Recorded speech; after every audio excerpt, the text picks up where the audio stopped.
From doubt की पाठशाला। हम शुरू कर रहे हैं एक्सरसाइज 1.2 का question number 5। So question number 5 के अंदर अगर आप लोग देखेंगे जी, हमें गिवन क्या है। गिवन आप लोग खुद लिखेंगे। हमें गिवन है triangle ABC and triangle DBC are two isosceles triangles on same base BC. तो स्टूडेंट ट्रायंगल एबीसी अगर आइसोसेलेस ट्रायंगल है तभी देखो एबी एसी के बराबर है, और डीबीसी भी आइसोसेलेस ट्रायंगल है तो डीबी डीसी के बराबर है। आपको कह रहा है आप शो करो that angle A B D is equal to angle A C D. मुझे शो करना है ये पूरा एंगल उस पूरे एंगल के बराबर होगा। सो स्टूडेंट्स फटाफट से सीखते हैं ये हमने करना कैसे है। तो हम इसमें क्या करेंगे, थोड़ा सा ना एंगल्स को नाम देते हैं, थोड़ा एंगल्स को नंबर बांटते हैं। ये बोलते हैं 1, ये बोलते हैं हम 2, इसे बोलते हैं हम 3, इसे हम बोलते हैं 4।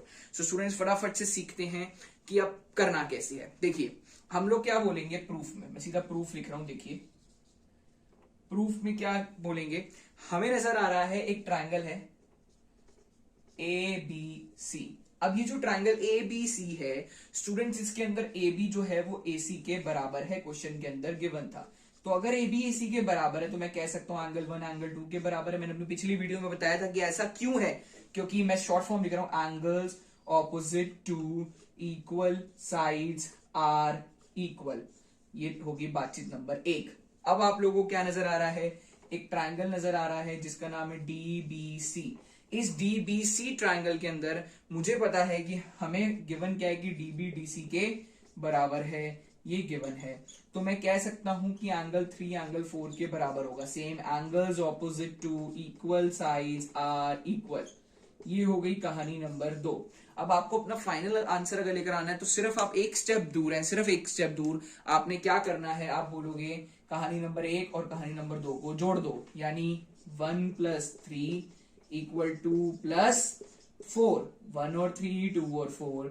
जब आप 1 और 3 को जोड़ेंगे, एंगल 1 और एंगल 3 को जोड़ेंगे तो बनेगा एंगल ए बी डी, और आप एंगल 2 और 4 को जोड़ेंगे तो बनेगा angle A C D. So students यही तो आपने प्रूफ करना था, हेंस प्रूफ।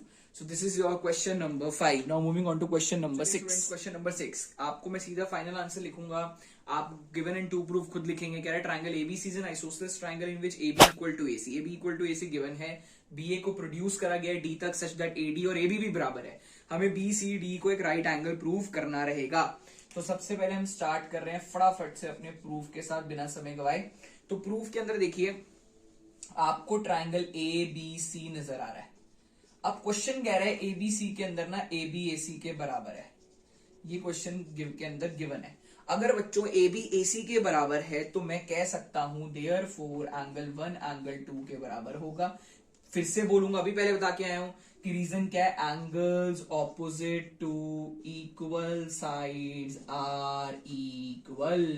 सो एंगल 1 और एंगल 2 आपके पास बराबर आया। ये कहानी नंबर 1 है हमारे पास। अब स्टूडेंट्स आप थोड़ा ध्यान दें, आपको ना क्वेश्चन के अंदर ना ए बी और एडी भी बराबर बोले, ए बी और एडी आपको क्वेश्चन के अंदर बराबर बोले हैं।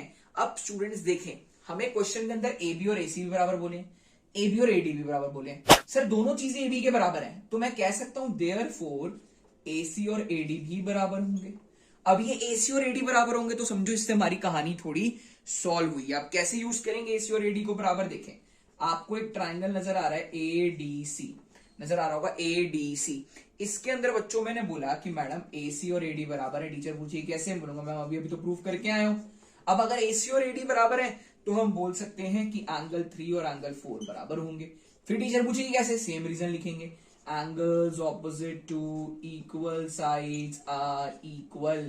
कहानी नंबर 2। अब हमारा काम क्या, अगर हमें आंसर बनाना है तो हम बोलेंगे मैम कहानी 1 और कहानी 2 को जोड़ दो, दोनों कहानियों को जोड़ दो, पूरी की पूरी पिक्चर आ जाएगी आपके सामने। तो 1 और 3 तो आप बोलोगे एंगल 1 प्लस एंगल 3। 2 और 4 आप बोलोगे एंगल 2 और एंगल 4 जुड़ा। अब स्टूडेंट्स आप लोग क्या पाएंगे, आप लोग क्या पाएंगे कि 1 + 3 को तो हम वैसे का वैसा कॉपी पेस्ट कर देंगे। हम बोलेंगे कि मैडम देखिए, हम क्या बोलेंगे स्टूडेंट्स, हम बोलेंगे 1 + 3 को तो सर वैसे का वैसे ही लिख दो, 1 + 3 को वैसे का वैसा। 2 और 4 को जोड़ोगे ना, देखो 2 और 4 को जोड़ोगे तो बनेगा बी सी डी। अभी हमें काम आने वाला है, कहां काम आएगा देखते हैं। तो अब बच्चों आपको ना एक ट्राइंगल नजर आ रहा है जिसका बड़े वाला डी बी सी।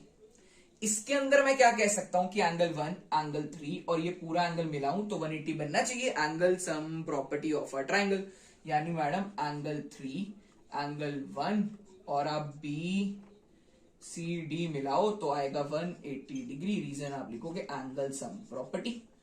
सर 1 और 3 को ऐड करके क्या बना था अभी, बीसीडी, तो यूज करेंगे इसका BCD plus BCD equal to 180, यानी 2BCD इक्वल टू 180, 2 मल्टीप्लाई नीचे जाके डिवाइड, यानी BCD 90 डिग्री। सो स्टूडेंट्स आपको प्रूफ क्या करना है कि BCD से राइट एंगल का मतलब क्या है कि वो 90 डिग्री का होना चाहिए, हमने प्रूफ कर दिया, hence proof. Thank you students, thanks for watching my video. And मैं आपको रिपीट कर रहा हूँ, अगर आपको कोई भी डाउट हो किसी भी चैप्टर में, किसी भी क्लास का, तो आप फटाफट से मुझे इंस्टाग्राम पे फॉलो करें, वहां जाकर के आप मुझसे डाउट पूछ सकते हैं, आपको मेरी आईडी शो हो रही होगी। एंड साथ ही साथ इस वीडियो को लाइक, सब्सक्राइब एंड शेयर जरूर करें। Thank you students, bye bye.